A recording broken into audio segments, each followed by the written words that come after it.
السلام علیکم ورحمۃ اللہ وبرکاتہ۔ دوستو رجی ساتھیو، تبلیغی جماعت کو لے کر ایک تلخ حقیقت جس کو جاننا آپ لوگوں کے لیے بہت زیادہ ضروری ہے۔ یہ ویڈیو کسی کو نقصان پہنچانے کے لیے، ٹھیس پہنچانے کے لیے نہیں ہے، بلکہ پہلے کے جو اعمال ہوتے تھے اور آج کل کے جو اعمال ہو رہے ہیں ان میں کیا فرق ہے۔ آج کی اس ویڈیو کو فل واچ کیجیے۔ آج کی تبلیغ کی پہچان کی کچھ تلخ حقیقت، لڑائی جھگڑا، گالی گلوچ، علماء اکرام کے ساتھ بدسلوکی۔ ایک زمانہ تھا جب تبلیغی جماعت کا نام آتا تو اکرام مسلم، علماء کی عزت، حسن اخلاق، دینی غیرت ذہن میں آتی تھی، مگر آج حالات اس قدر بدل چکے ہیں کہ بہت سے تبلیغیوں کی شناخت ان صفات کے بالکل برعکس بن کر رہ گئی ہے۔ پہلے اکرام مسلم ان کا شعار تھا، آج ایذائے مسلم ان کی پہچان بنتا جا رہا ہے۔ پہلے علماء اکرام کے سامنے ادب سے بیٹھتے تھے، آج علماء کی تحقیر، کردار کشی، پگڑیاں اچھالنا معمول بنتا جا رہا ہے۔ پہلے علماء کو امت کا رہبر و وارث انبیاء سمجھتے تھے، آج بہت سے تبلیغی علماء کو حقیر، کمزور، ایمان والا اور دین سے ناواقف سمجھنے لگے ہیں۔ یہ کچھ لوگوں کی بات ہو رہی ہے، سبھی لوگوں کے بارے میں نہیں کہا جا رہا ہے۔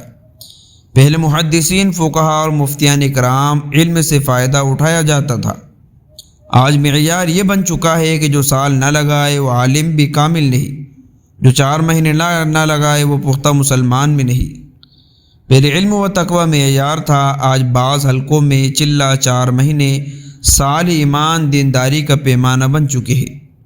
پہلے امت کو جوڑنے کی بات ہوتی تھی، آج شورا اور امارت کے جھگڑوں نے ایک دوسروں کے خلاف نفرتوں کی دیواریں کھڑی کر دی ہے۔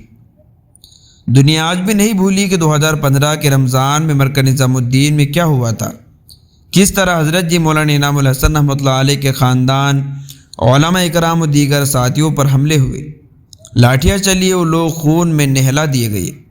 وہ زخم ہے جن نے تاریخ کبھی فراموش نہیں کرے گی۔ پہلے قرآن و حدیث کے درس شوق کے ساتھ فائدہ اٹھایا جاتا تھا، آج بعض لوگ درس قرآن بند کروانے، علماء کے بیانات رکوانے کی کوشش کرتے ہیں۔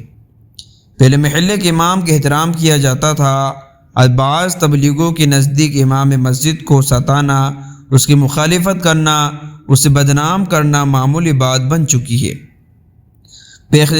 پہلے اختلاف کے باوجود زبان میں تہذیب باقی رہتی تھی، آج سوشل میڈیا پر علماء اکرام کے خلاف گندی زبان، دشمنانہ ترازی، بہتان تراشی، کردار کشی ایک مستقل روش بنتی جا رہی ہے۔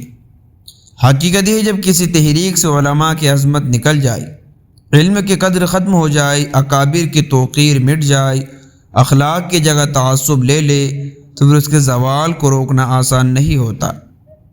تلخ صحیح مگر حقیقت یہ ہے کہ آج بہت سے تبلیغی افراد کی پہچان دعوت نہیں بلکہ علماء سے دشمنی، تعصب، گروہ بندی اور مخالفین کی تذلیل بنتی جا رہی ہے۔ جب تک اس روش کو ترک نہیں کیا جائے گا، حالات مزید بگڑتے رہیں گے۔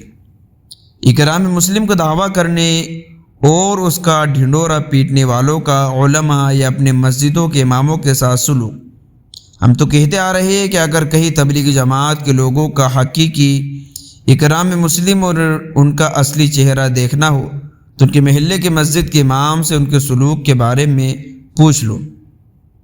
اس پوسٹ میں دی گئی اسکرین شاٹ دراصل ہمارے پاس وہ ثبوت ہے جن میں ان کے نام، اکرام مسلم کا ڈھونگ اور ان کے سلوک و رویے کی داستان موجود ہے۔ یہ تو صرف وہ ہے جو لوگوں نے ہم تک پہنچائی ہمیں، ورنہ زمینی سطح پر تو حالات بد سے بدتر ہے۔ ان کے لتعداد گندی غلیظ گالیاں تو ہم رمضان جیسے مقدس مہینے میں بھی کھا کر برداشت کر چکے ہیں، اور اس طرح کی ان کی یہ مہربانیاں ابھی بھی دن رات جاری ہے۔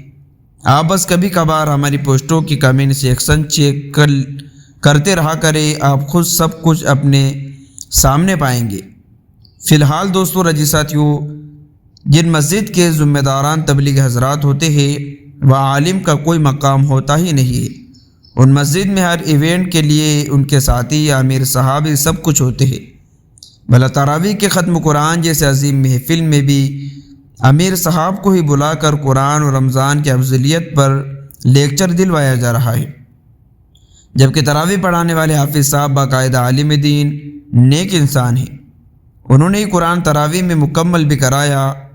اس پر جب سوال کیا گیا تو معلوم ہوا کہ یہ فیصلہ مرکز سے ہوا تھا۔ پورے رمضان محنت حفاظ اکرام کرے اور آخر میں آ کر امیر صاحب جو ہے کہ واہوائی لے جائی۔ تو دوستو رضی ساتھیو، یہ ایک پوسٹ بہت زیادہ وائرل ہو رہی تھی فیس بک کے اندر۔ اس پوسٹ کے اندر یہ تمام کی تمام جتنی بھی باتیں ہیں، یہ جو ہم نے آپ کے سامنے پیش کی ہے، یہ ہو بہو سبھی یہی لکھی ہوئی تھی۔ اب دوستو رضی ساتھیو، اس پوسٹ میں کتنی سچائی ہے اور کتنی سچائی نہیں ہے، یہ تو آپ لوگوں کو کمنٹ کر کے ہمیں بتانا ہے کہ اس پوسٹ میں آپ کو کتنی سچائی ظاہر لگتی ہے، کیا حقیقت میں ایسا ہی ہو رہا ہے یا پھر اس کے خلاف ہے۔ تمام کے تمام تبلیغ بھائیوں کو تو ایسا نہیں کہا جاتا، لیکن کچھ لوگ، کچھ ساتھی ایسے موجود ہیں جن کے بارے میں اگر ہم بات کریں تو یہ بات صحیح بھی ہے۔ آپ لوگوں کی کیا رائے ہے کمنٹ کر کے ضرور بتائیے۔ ملتے ہیں نیکسٹ ویڈیو میں۔